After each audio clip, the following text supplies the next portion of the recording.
So here is the starter. It looks like there's a ground wire here and a little mounting bolt that I'll probably have to take off, as well as the wire. Probably some other bolts and maybe one more wire. I don't know. I'm kind of using my camera light to help me look and see what I got to do. But first things first, always when you're working on electrical things like the starter, disconnect your battery. Negative first, then positive. As you can see, it's just touching here.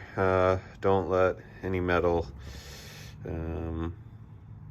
touch. You know what I'm saying. You know, don't let the metal touch. As you can see, here is just a little spade connector. We can go ahead and just pull this, that little wire just literally pulls off, and there's a spade connector that you can see.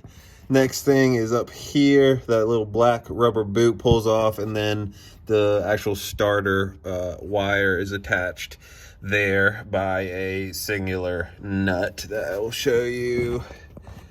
Yeah, you can see the nut right there. Bad angle, but that should be it on this side. And then there's one mounting bolt right there. All right, so we're testing the starter, and I'm gonna have my dad explain what exactly is happening right now. What we're doing is we're gonna take a ground from a jumper box and connect it to the starter body. That's our ground. And then we have a remote starter switch, which looks like this. This will go on with our positive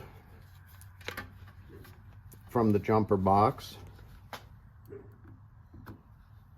And then the activation spade connector is right here.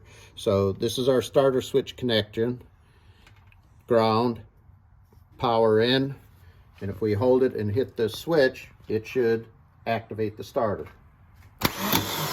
It activated the starter, so we know it works. That's how we test the starter.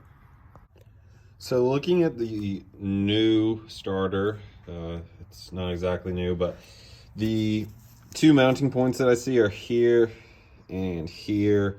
One of them has like a ground coming off of it, so I'll probably take the ground out and then take the mounting bolt out of the one that's in the car. And then over here, this I believe is the wire that runs to the battery, so there should just be a nut there, and then this is just a spade connector that pops off real easy.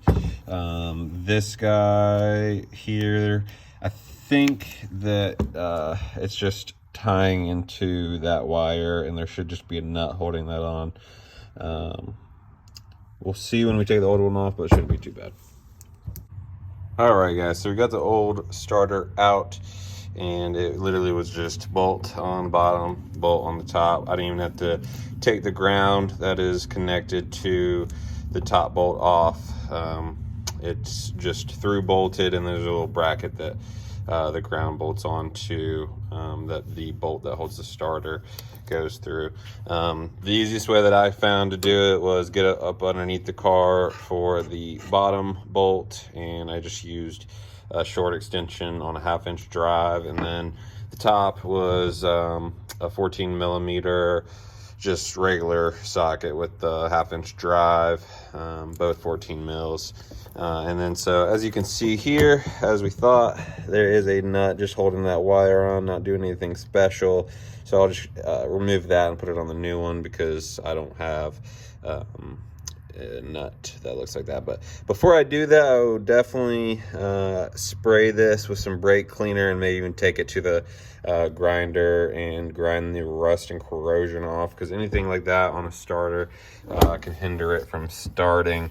I see some of that rust and corrosion. We'll try to get that off before we put it back on, but overall very easy.